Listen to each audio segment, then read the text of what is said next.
Rajasthan BJP अपने विधायकों और सांसदों को गुजरात के केवड़िया में गुड गवर्नेंस का पाठ पढ़वाएगी।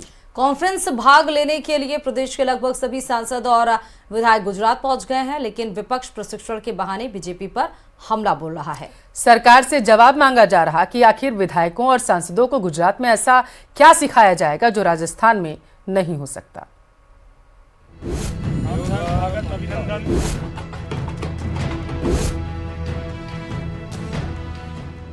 बीजेपी ने भले ही गुजरात के केवड़िया में अपने सांसदों और विधायकों को गुड गवर्नेंस, जनता से संवाद और सरकारी योजनाओं को लागू करने के लिए 3 दिन के ट्रेनिंग कार्यक्रम को चलाया हो, लेकिन विपक्ष इस पर सवाल खड़े कर रहा है। पूर्व सीएम अशोक गहलोत ने तो सोशल साइट एक्स पर एक बड़ा सा पोस्ट किया, जिसमें उन्होंने बीजेपी को खूब खरी खोटी सुनाई। बीजेपी के प्रशिक्षण शिविर को लेकर अशोक गहलोत ने कहा कि अगले कुछ दिनों तक राजस्थान के मुख्यमंत्री समेत पूरी सरकार और भाजपा विधायक दल गुजरात में आलीशान टेंट नुमा रिजोर्ट में प्रशिक्षण लेने जा रहा है।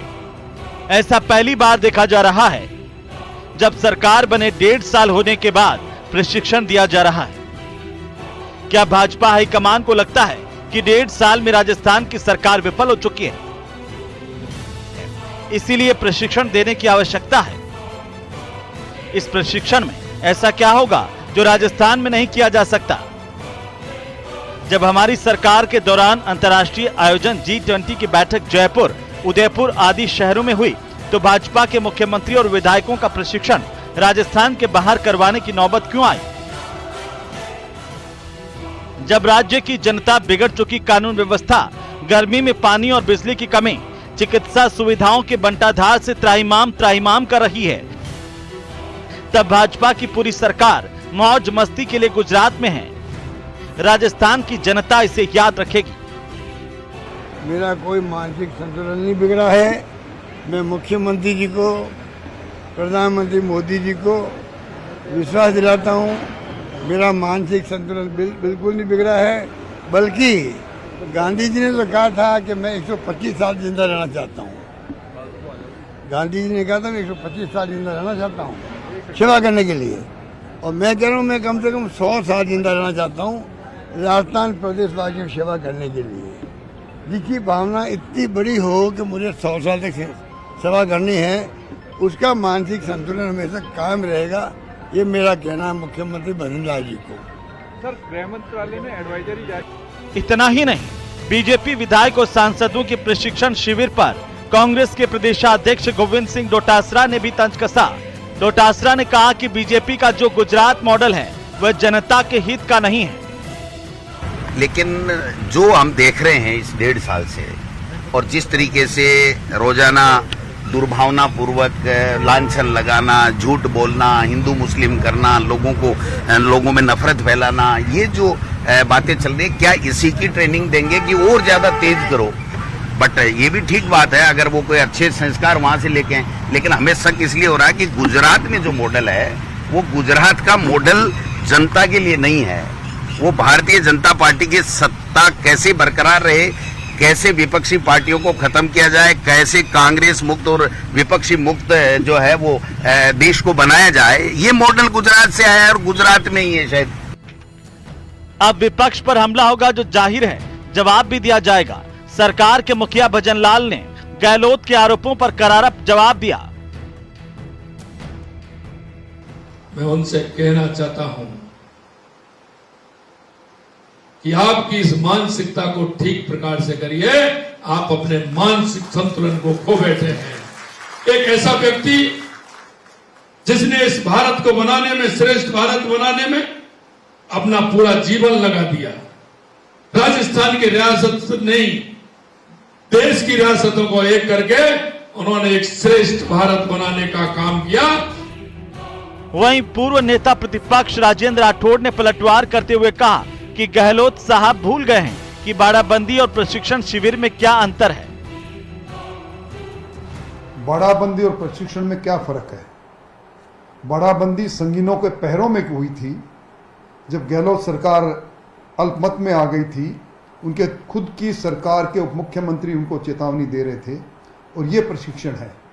भारतीय जनता पार्टी एक समयावधि के बाद में अपने कार्यकर्ता, चाहे वो विधायक हो, सांसद हो, चाहे पार्टी के पदाधिकारी हो, इनका प्रशिक्षण करती रहती है। ये पार्टी विचारों के आधार पर खड़ी पार्टी है।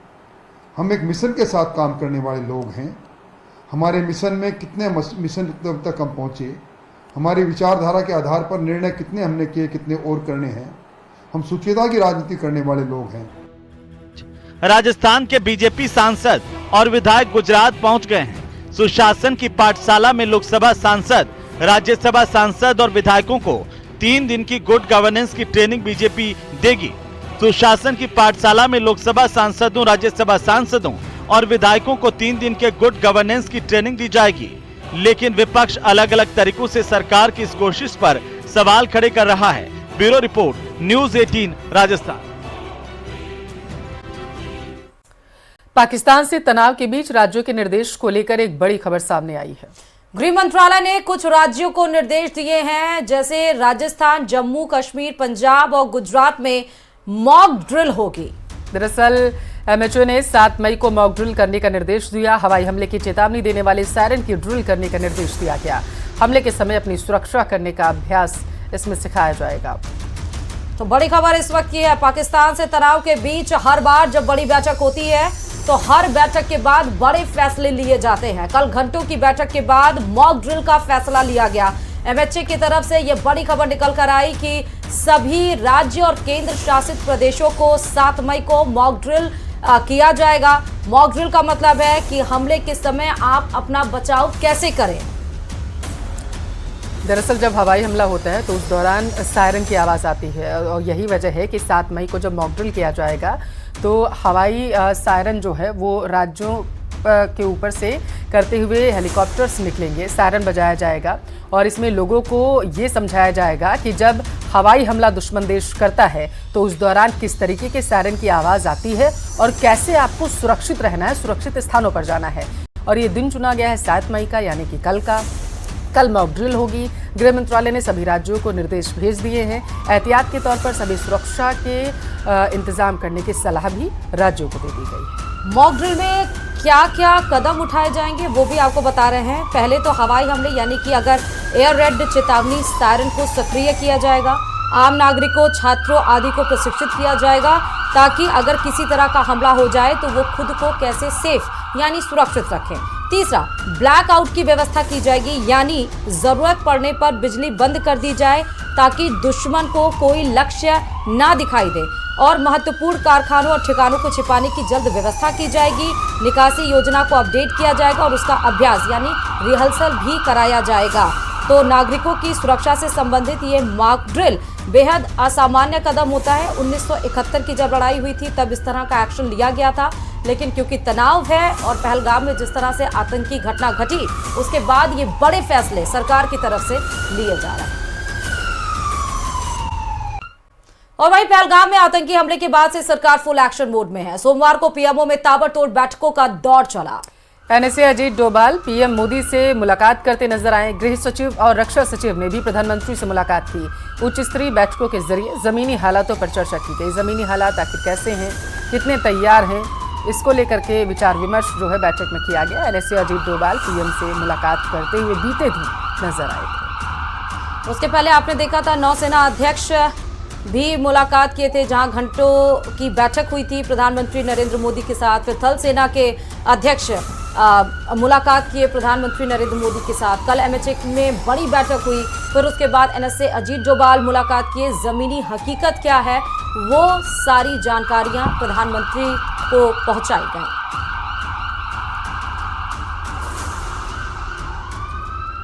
चलें कि गुजरात के केवड़िया में बीजेपी के प्रशिक्षण शिविर पर सियासी संग्राम छिड़ा हुआ है।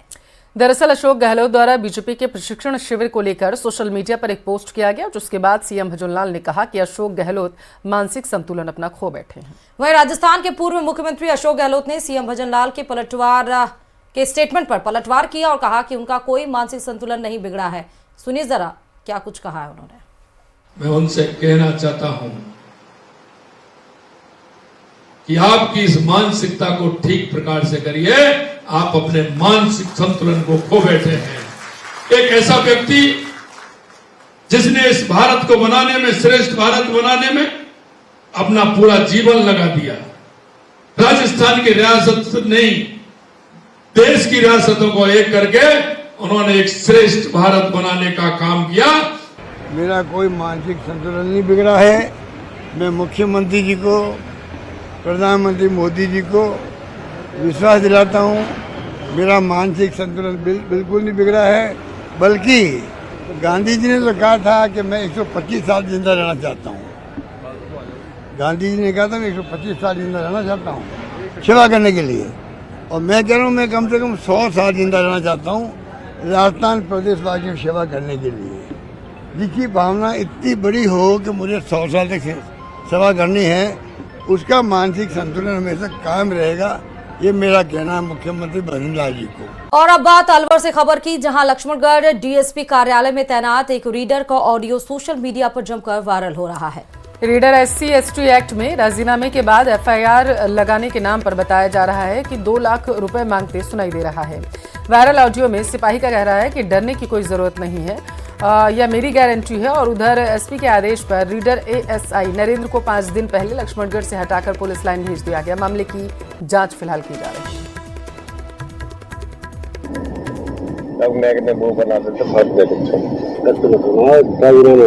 हाँ हो गया, ये फॉर्मेलिटी है, होनी पड़ेगी, मुकदमा दर्ज है दोनों तरफ से, तुम्हारा भी दर्ज है उसका भी दर्ज है।